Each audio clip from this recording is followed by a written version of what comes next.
My friends from the Abagusi community, I think it is high time you stop supporting Matiangi and you start supporting Maranga.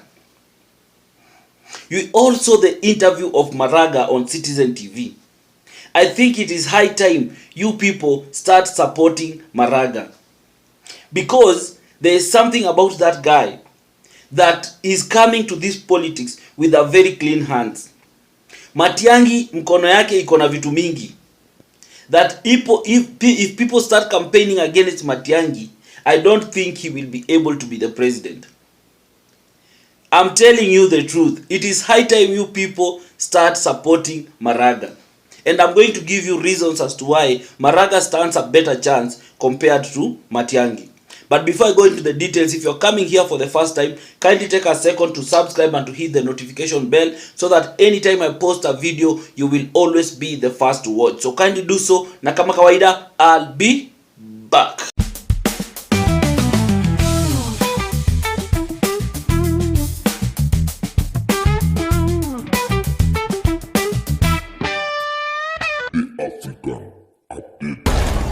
Thank you for everyone who has subscribed, and for the return subscribers, I really appreciate you guys. Thank you so much. Now back to my video. I'm saying and I'm repeating again, my brothers and sisters from Abagusi community, it is high time you start supporting Maranga. Matiangi is not an option. Matiangi is not a better option. I know Matiangi is a worker, Matiangi is a performer, but trust you me, Maranga is way better than Matiangi. I'm going to give reasons because I'm going to compare these two leaders. We also the interview by Maranga on Citizen TV when he was asked a very innocent question. How will you finance your campaign? And how much money do you have? He said, I only have 2 million. I don't have a lot of money. I only have 2 million. And the rest of the money will come from Kenyans. That was a very innocent and polite way of responding because he's just been genuine. He doesn't have that much money. Now I want you to watch this video of Maranga responding to this so that we can lay the basis of my argument today. So watch this video. Na kama kawaida, I'll be back. But I'm convinced we are going to appeal to Kenyans, including Yvonne, to contribute to our campaign. And it's going to succeed. The Kenyans will themselves fund this election, and once we are funded and get elected, you can rest assured that anybody trying to twist us or do anything will tell him, look, this is a Wanjiku funded presidency. Yeah, but so, be that as it may, CJ, Kenyans are going through a tough time. The cost of living is high. What you're talking about is projections and hopes that people will fund your campaign. Are you putting in any money yourself? Very little. Okay. Yes. Very little. How much? I mean, 1-2 million shillings. Okay. I don't have much money. Okay. I don't have much money. But Yvonne. And if you don't get the funding that you require from others, I mean, it's sort of like a budgeting issue, isn't it? Like you make projections that you will get X amount from, well-wishers or Kenyans of goodwill, as you might call them. If you have a funding gap, right, in your campaign operations, how are you going to plug that gap? It is not going to be there. Let me tell you that. The people we are talking to, some we are meeting, are saying, look, when are you setting up the pay bill? We are going to pay. We are not asking a lot of money from individuals. We will leave it open for somebody to with the suffering the Kenyans have gone through. Yeah. I can assure you that getting 10, 20, 50 shillings from individuals, 100 shillings, will come in. And I can assure you that the assurances we have been given from across the country, we are going to, in fact, if anything, we are hoping to get excess. And my view is that once we get excess, whatever will be left, we'll give it to a public cause. You have all watched that video. And those people who watch the whole interview, the interview is there, you can go and watch it. Maranga presents a better option not only for the Abagusi community but also for the Kenyans. Because this is a guy, number one, there's nobody who has anything he has ever done on him. And that's why it is very hard to attack Maranga on any political ground. It is very difficult because you will have nothing on him. You will have no basis on him. You will have nothing to say about him. You will have nothing to talk about him. But for Matiangi has a lot of skeleton in his closet.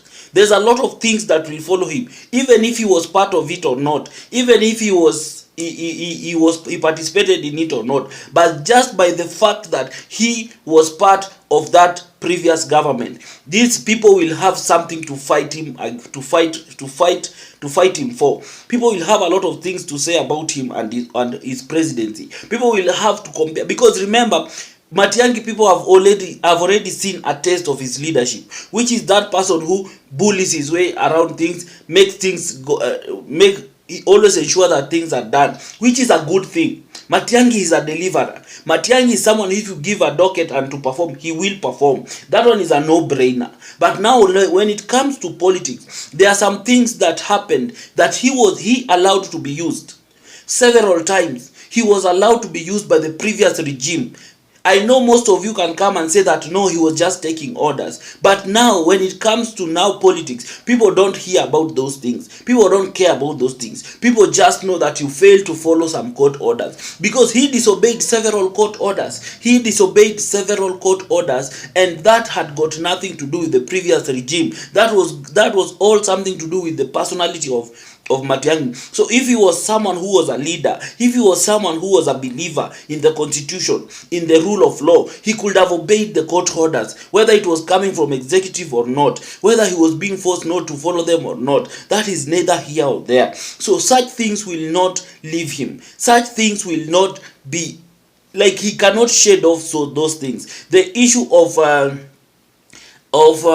this land, Ruaraka land, and all those things, I don't believe, even if he never participated, it is so hard to shade off those things. It is very, very difficult to shade off those things.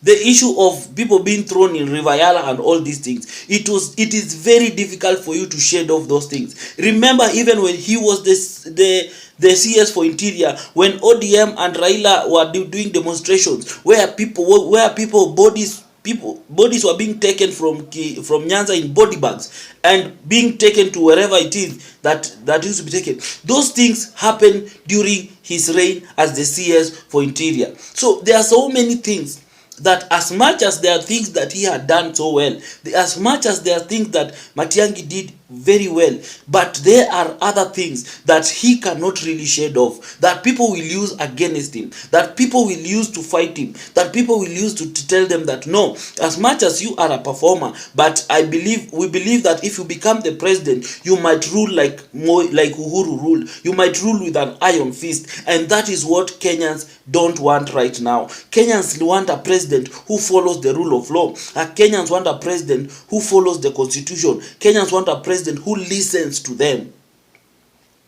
So that will be the fear of so many Kenyans, that this man can be a good president, but what kind of a man he is when we give him power, he might forget, he might be drunk with the presidency and end up hurting us once more. But let us present for you an image of Maranga. Maranga is somebody who has been in the judiciary, for the longest, but there is no anything you can pin against Maranga. He was the Chief Justice. This was the man who nullified the election of the president, Uhuru Kenyatta. He did not care whether Uhuru Kenyatta was the king of kings, was the Alpha and Omega. He nullified that election, and he said that the most important thing is for people to follow the rule of law. So that is where the weight is, that this man has presented himself as the option for Kenyans, and he's coming to this thing with a clean hand. Look at how innocent he is. Look at how he's talking about politics. Look at how he's talking about people following the law. Look at how he's talking about things that are happening in this country. This is a man that everyone loves. No one can wake up in the morning and say that Maranga did this to me. So Maranga present a better card for the election in 2027.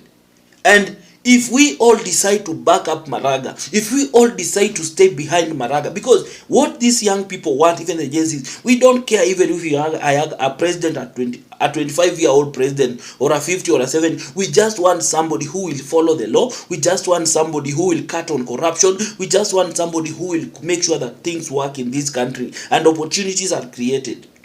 Maranga presents that option. And I'm asking that even if it is funding his election, that is very, very possible. These young people out here, Kenyans can fund your election. And for the first time, I think this is the first time that there will be a candidate who will be fully funded by Kenyans. That is going to happen. That Kenyans will take all the money that these other politicians will give them, and they will send to this one person so that they can campaign for him. That is what is going to happen. Maranga is presenting a better option for everyone. Maranga is presenting a better option for everyone.